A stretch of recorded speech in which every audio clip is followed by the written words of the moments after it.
friends. I hope you all had a wonderful, safe Memorial Day weekend. I am presenting this video to start my health journey on the way to a hysterectomy. Woohoo!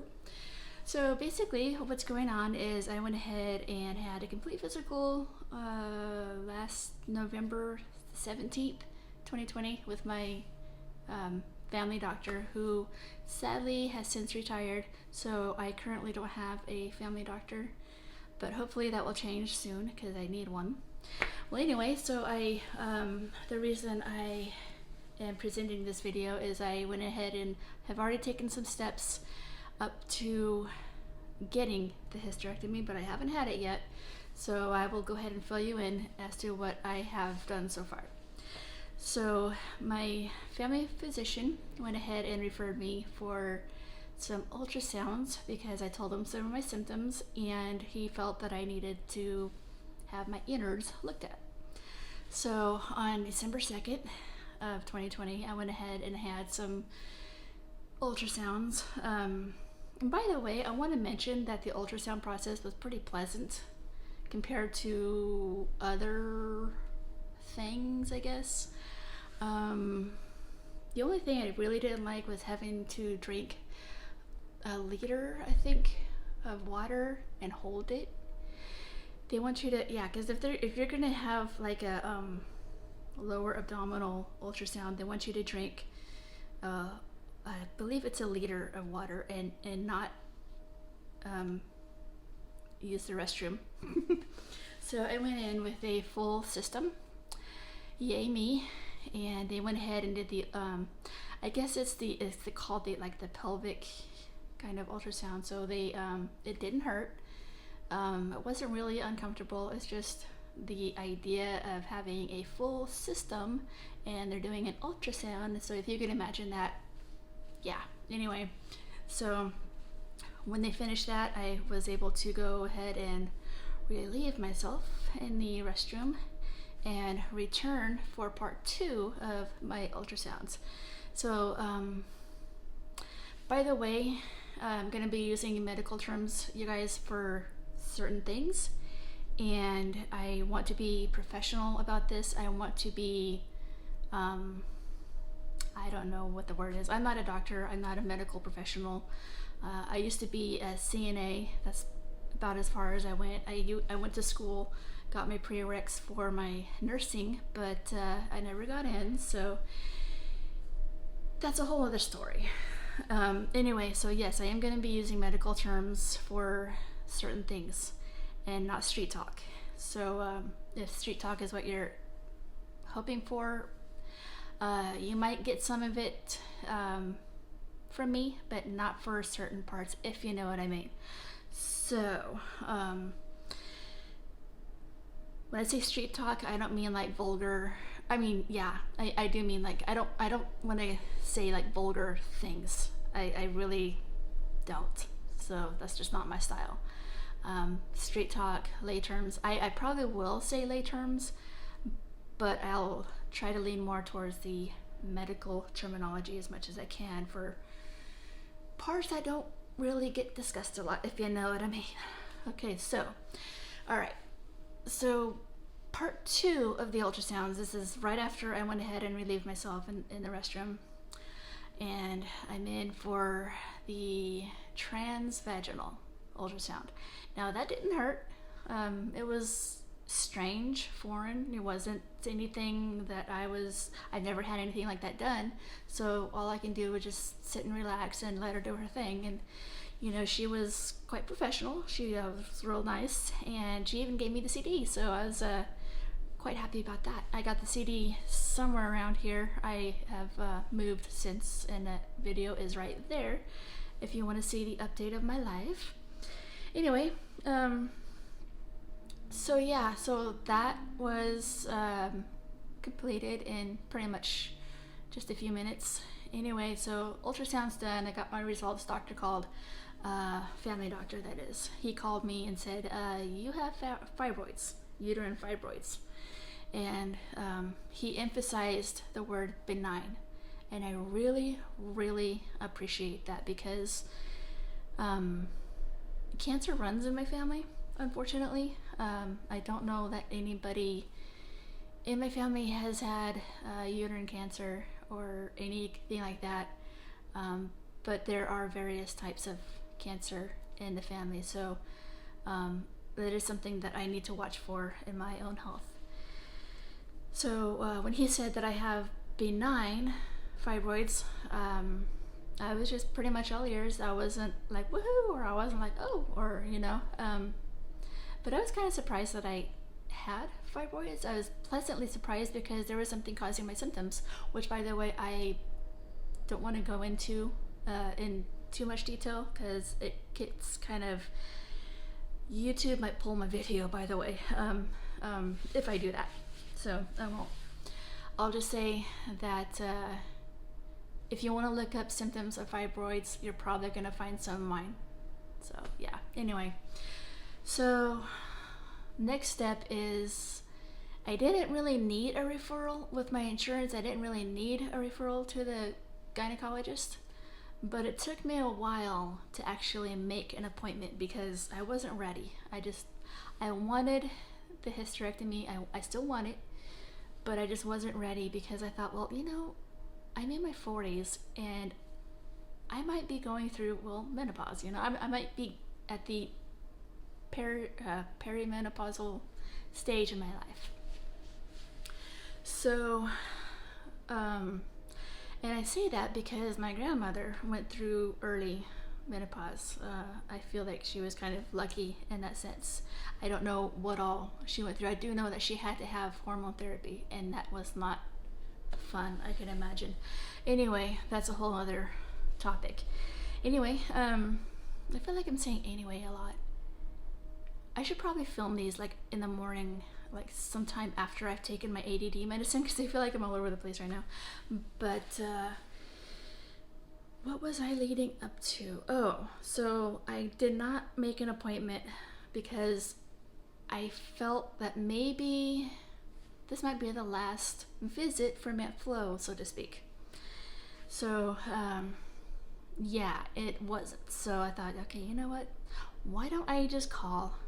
No, I went to her website. I went to the gynecologist website, and because I've already decided which one, because my family doctor recommended a couple, and I thought, okay, well, that's cool. If he's gonna recommend, then I know these doctors are gonna be really good because, well, he's really good. And anyway, so I went ahead and I looked one up, the first one that he recommended. And I looked up her reviews, and she got amazing reviews. Like, everybody loves her. She's like real thorough. She is compassionate. And anyway, so I thought, oh, okay, well, yeah, I like that in a doctor. So I went ahead and went to her website, and I filled out like a form, like a pre-appointment type thing, just to kind of put my information out there, and in hopes that somebody from the office would call me. Well, they didn't call me, so I went ahead and waited for a little bit. And I thought, okay, I'm just gonna put my big girl pants on and just give the office a call. It's one of the hardest things I've done so far in this journey. So even though I want the surgery, it's taking those steps. Each step is like, it gets more real and more real. Anyway, so I went ahead and called and made an appointment, and they got me in on May 14th. That was my day of consultation with the gyno. That was on a Friday. So I went in, and I was pretty much sleep deprived, I'll be honest. I had my mask on. I was just real calm. Wasn't nervous at all. And she did the exam. She like talked you through the exam. And she's really sweet, you guys. I have probably the best gyno out there. So anyway, yeah. So she did the exam, and then we talked, and I told her what's going on, and she looked at my ultrasounds, and that's when she said that I have the 3 centimeter. Actually, there are 3 fibroids in my uterus, and each one are about 3 centimeters, give or take. And she kind of added them all up to one big fibroid that's about 9 centimeters. And the reason she did this is because that paints a picture of how much I need the surgery. So when she fills out the form or the auth request for the insurance, she's going to tell them, yeah, I need the surgery because I have this fibroid or these fibroids or however, and it's causing these symptoms. But before we get to that point, I have a biopsy tomorrow that I'm looking so forward to getting it done and over with. Am I nervous? No, I'm not nervous. I am actually kind of looking forward to just getting it done. I hear from various videos I've seen on YouTube that many ladies have had this done and that it was quite painful. So my doctor advised me to take some pain medicine before I go in. So about an hour before my appointment, that's exactly what I'm going to do. I'm going to take some medicine for pain beforehand so that when I go in, it'll be, oh, and she said it'll be just like a pap smear. So if you've had that done, you can have that to compare it to. So yeah, I'm going to go ahead and have that done, and once the results are in, she'll be able to send off the authorization to the insurance asking them to approve my hysterectomy. And hopefully that won't take too long between then and the approval. But once it's approved, the surgery will be set, and I am going to take you guys with me as much as I can. I sadly can't take you inside the doctor's office for obvious reasons, but I will definitely film another clip before I leave the house or before I leave my car to go inside the office to have this done, just to kind of give you a heads up and a hello and how I'm feeling. But right now, no, I'm not nervous. I'm just I just feel like my mind is all over the place right now because I'm not really used to making these types of videos, to be honest with you. I'm a very, I guess, kind of lay low kind of person, and even though I have made health related videos, they haven't been this personal. So this is kind of a giant step for me, and the reason I'm doing this video for you guys is because I know there's someone out there who can hopefully benefit from my journey. So if I can help even just one person, then this series is worth it. So I don't know how long the series is going to be. Just depends on everything, really. I want to do after the surgery, I do want to do like follow-up types of videos, like 1 day post-op or 1 week post-op. I've seen those kind of videos, and those are really cool too because they give you an idea of how quickly you might recover. Now each person is different, and yeah, but I feel like I'm pretty healthy. Oh, and I want to mention too, my gyno is going to do the surgery with a robot. So she is certified in that Da Vinci kind of robotic surgery. So she's going to do that, and that is really super cool. So if that's something you're interested, you can Google it and see what it all entails. And the big perk to that is it's less invasive. So I'm just going to have like, you can't really see like where I'm pointing. So I'm pointing like right at my belly button, which if you have been following my channel for quite a while, you know that thing is pierced, and I'm gonna lose my piercing. So, and that's okay. This is completely worth it. If I still have the hole by the time I recover, then yay. If not, then you know, it's just one of those things. It's completely worth it. But on the opposite side of that incision, she said I'm going to have an incision deep in my navel, and then one on either side. So about 3 incisions to start with. There might be a 4th one in the area somewhere if need be.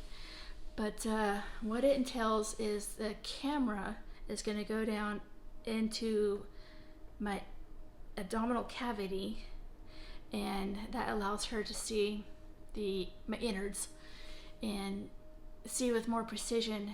And that's another perk that the robot offers, is the camera on that thing is super high quality, even compared to a regular laparoscopic camera. So yeah, that's really cool. And let's see. Oh, she also said too that if I have my surgery early enough in the day, that I might be able to go home the same day. So which is that is really cool. So yeah, if I end up staying a night at the hospital, it's okay. But I am really, either way, if I go home the same day, yay. If not, then I know I'll be in good hands. So I feel like I'm kind of jumping ahead in the journey, which I probably shouldn't do just yet.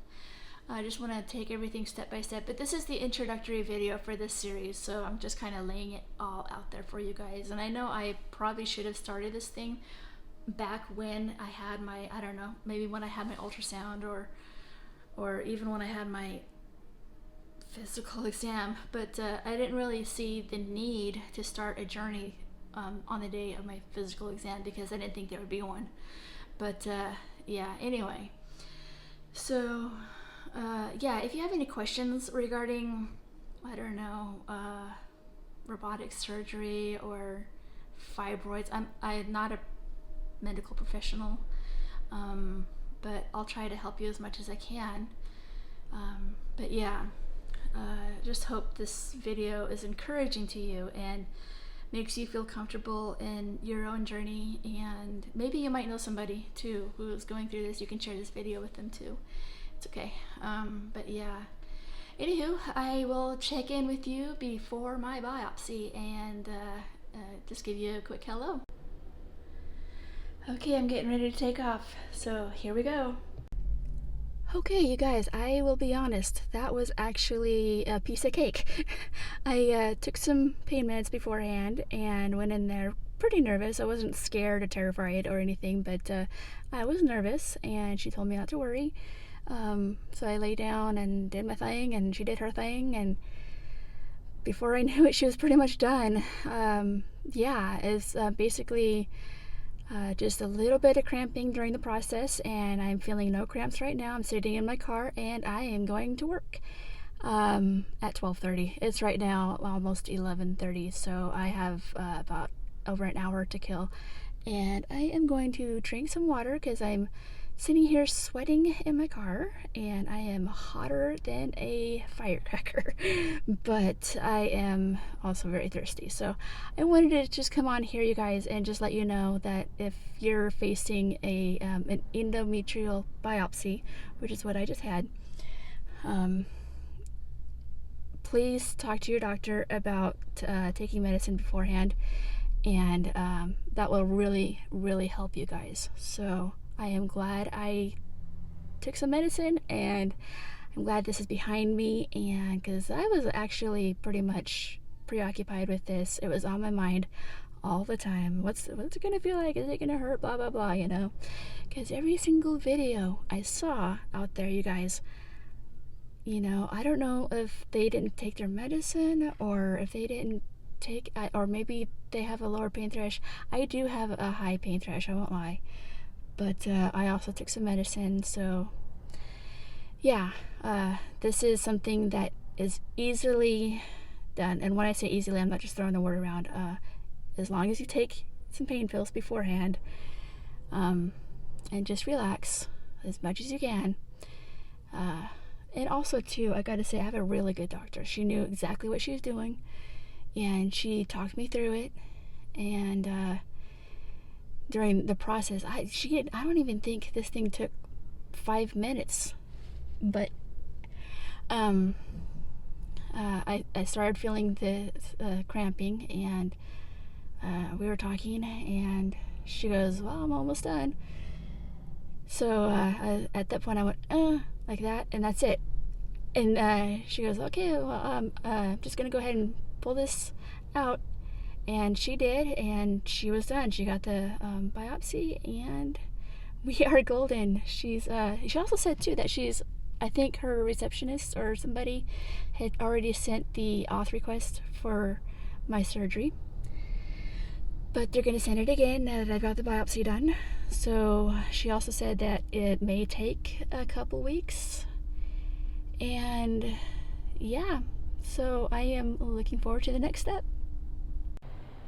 Okay, I just came home and I am hot and sweaty, just like I was in my car, but I got the AC on, so hopefully this place will be chilling down very soon.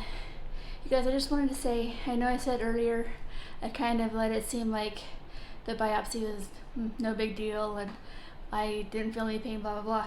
I didn't feel any pain, but see, that was my experience. I have a really high pain threshold. It's not to say that you won't. You might, and you might not. But the only thing I can advise you guys is just talk to your doctor about taking some pain medicine beforehand and let him or her guide you as to what to take and how much. So there seemed like something else. Yeah, I asked her some questions, some basic questions. I'm hoping to get pictures during the surgery. In fact, I will get pictures during the surgery because she said that that's something she normally does when she does robotic surgeries. So it's funny. We got to talking, and she was asking me how my Memorial Day weekend went, and I told her what we did. And I asked her how hers went, and my goodness, she said there were 4 deliveries. One of them was in a car. My goodness, I can't even imagine. Wow. So you guys, if you have actually given birth somewhere, and you have given birth somewhere other than a hospital or maybe your home, tell me about it. I'd love to hear those stories. So yeah, I personally have never given birth, and I won't. So I would love to hear your stories. And that's going to go ahead and do it for this video. Thank you so much for watching. Thank you for following me. If you haven't already, please subscribe. I'd love to have you with me. And if you have subscribed, thank you so much. Thank you for staying on board. It is amazing having you with me. Thanks again for watching this video, and I will see you on the flip. Bye-bye.